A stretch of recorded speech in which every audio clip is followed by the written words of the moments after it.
لكن إذا سلمت ناقتي ما علي مرفاقتي. لا إله إلا الله. قال هي الحمد لله أنا حبابوتي مسلم، كان والله ما شاء الله من الصالحين، وما شاء الله وما شاء الله عالم، وما شاء الله وما شاء الله إذا دخلت بيتنا بتشوف الكتب من تحت لين فوق السقف.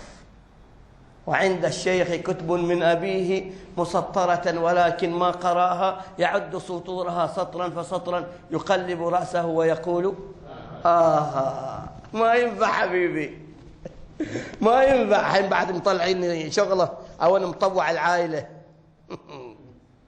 مطوع وانتو قال لا احنا ما علينا، بس سادنا مطوع العائلة وبيشفع لنا. لا حبيبي جاب لي شغلكم يوم القيامة، ما بينفعكم مطوع العائلة، لا يكون مطوع العائلة نروح حصلان بعده عن حد يسمعنا. نسأل الله العافية يا جماعة والله، نسأل الله العافية. أنا من كل يوم حد يقول لي مطوع العائلة، قلت لا سامحني صلوا وحدكم ما ينفعكم، أنا ما أوزع صكوك الغفران سامحوني. ماشي عندنا في الإسلام صك الغفران، عندنا يا فاطمة بنت محمد، يا فاطمة بنت محمد، يا صفية عمة محمد، اشتريا أنفسكما من الله فإني لا أغني عنكم من الله شيئا، لا يأتوني الناس بأعمالكم وتأتوني بأحسابكم،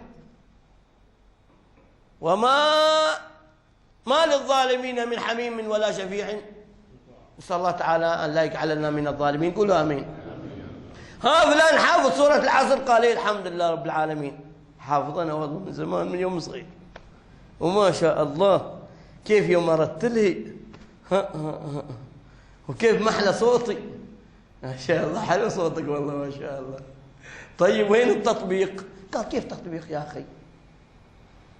بعدين أنت يعني لا تعرف، أنت يا أخي يعني انظر إلى العقل، فكر بعقلك يا أخي.